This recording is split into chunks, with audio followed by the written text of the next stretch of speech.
में कई बार ऐसे मौके आते हैं जब जीत या हार मायने नहीं रखते। उससे भी बड़ा हो जाता है सही और गलत का सवाल। क्या सही है और क्या गलत है। ऐसे समय में हमें यह तय करना होता है कि हम मुश्किल रास्ता चुनेंगे या आसान रास्ता। आज मैं भी एक ऐसे मोड़ पे खड़ा हूं। आप सब जानते हैं कि मुझे एक झूठे केस में फंसाया गया, मुझे जेल भेज दिया गया, एक चुनी हुई सरकार को गलत तरीके से गिरा दिया गया, हमें कई महीने जेल में रखा, पर आखिरकार सच की जीत हुई। 27 फरवरी को अदालत ने मुझे पूरी तरह निर्दोष घोषित कर दिया। कोर्ट ने कहा केजरीवाल निर्दोष है, केजरीवाल ने कोई भ्रष्टाचार नहीं किया। कोर्ट ने सीबीआई की जांच पे ही सवाल खड़े कर दिए और जांच अधिकारी के खिलाफ एक्शन लेने के आदेश दे दिए। लेकिन सच का रास्ता आसान नहीं होता। सीबीआई ने तुरंत इस फैसले को हाईकोर्ट में चुनौती दी और यह केस जस्टिस स्वर्णकांता शर्मा जी के सामने लगा। तब मेरे मन में एक बहुत बड़ा सवाल उठा, क्या इनके सामने मुझे न्याय मिलेगा? मेरे मन में यह प्रश्न क्यों आया? इसके कई कारण हैं, पर 2 कारण मुख्य हैं। पहला कारण यह कि आरएसएस की जिस विचारधारा वाली सरकार ने झूठे आरोप लगा के मुझे जेल डाला, जज साहिबा ने स्वयं माना है कि उस विचारधारा से जुड़े संगठन अखिल भारतीय अधिवक्ता परिषद के मंचों पे वे कई बार जाती रही हैं। मैं और आम आदमी पार्टी उस विचारधारा के घोर विरोधी हैं। ऐसे में क्या उनके सामने मुझे न्याय मिल सकता है? दूसरा कारण कॉन्फ्लिक्ट ऑफ इंटरेस्ट। कोर्ट में मेरे विपक्ष में केंद्र सरकार की सीबीआई है और जस्टिस स्वर्णकांता जी के दोनों बच्चे केंद्र सरकार में काम करते हैं। उनके दोनों बच्चे केंद्र सरकार के वकीलों के पैनल में हैं। हमारे सामने कोर्ट में दूसरी ओर से वकील हैं सॉलिसिटर जनरल श्री तुषार मेहता जी।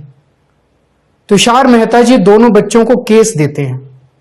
उन्हें कितने केस मिलेंगे, कौन से केस मिलेंगे, ये तुषार मेहता जी तय करते हैं।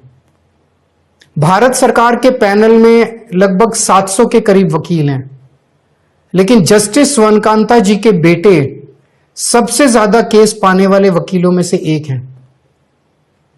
उनके बेटे को 2023 से 2025 के बीच लगभग 5,904 केस डॉकेट मिले।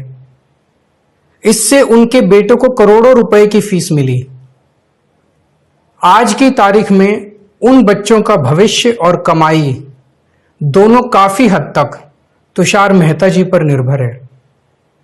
तो किसी के भी मन में यह चिंता स्वाभाविक है कि अगर जज कमाई और उनका भविष्य सामने खड़ा वकील तय कर रहा है, तो क्या जज साहिबा उस वकील के खिलाफ फैसला कर पाएंगी? मैं ये स्पष्ट करना चाहता हूं कि मुझे जुडिशरी पे पूरा भरोसा है। मैं जुडिशरी का बहुत सम्मान करता हूं। जब मेरे खिलाफ गलत साजिश हुई तो हमारे देश की जुडिशरी ने ही मुझे न्याय दिया था। जब मुझे झूठे केस में गिरफ्तार किया गया तो इसी जुडिशरी ने मुझे बेल दी थी। इसी जुडिशरी ने मुझे उसी झूठे केस में दोष मुक्त करार किया है। पिछले 75 वर्षों में जब जब देश पे आंच आई, हमारे देश की जुडिशरी ने देश को बचाया और नागरिकों के हितों की रक्षा की है। मैं जस्टिस स्वर्णकांता जी का भी बहुत सम्मान करता हूं। मुझे उनसे या उनके परिवार से किसी भी प्रकार की कोई व्यक्तिगत आपत्ति नहीं है। लेकिन न्याय का एक बहुत बड़ा सिद्धांत है, justice should not only be done but should also be seen to be done. इसलिए मैंने जस्टिस स्वर्णकांता शर्मा जी से पूरे सम्मान के साथ अनुरोध किया कि वो इस कॉन्फ्लिक्ट ऑफ इंटरेस्ट जैसे कारणों की वजह से इस केस से खुद को अलग कर लें। लेकिन उन्होंने मेरी दलीलें खारिज कर दी और फैसला दिया कि वो स्वयं ही ये केस सुनेंगी। आज मेरे सामने सबसे आसान रास्ता है कि मैं उनका आदेश मान लूं और एक बड़ा वकील खड़ा करके उनके सामने अपना केस लड़ूं।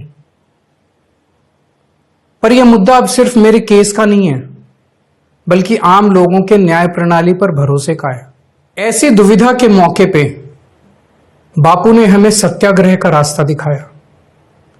बापू ने कहा था कि जब भी किसी अन्याय का सामना करो तो उसका पहला कदम विरोध नहीं बल्कि बातचीत होना चाहिए।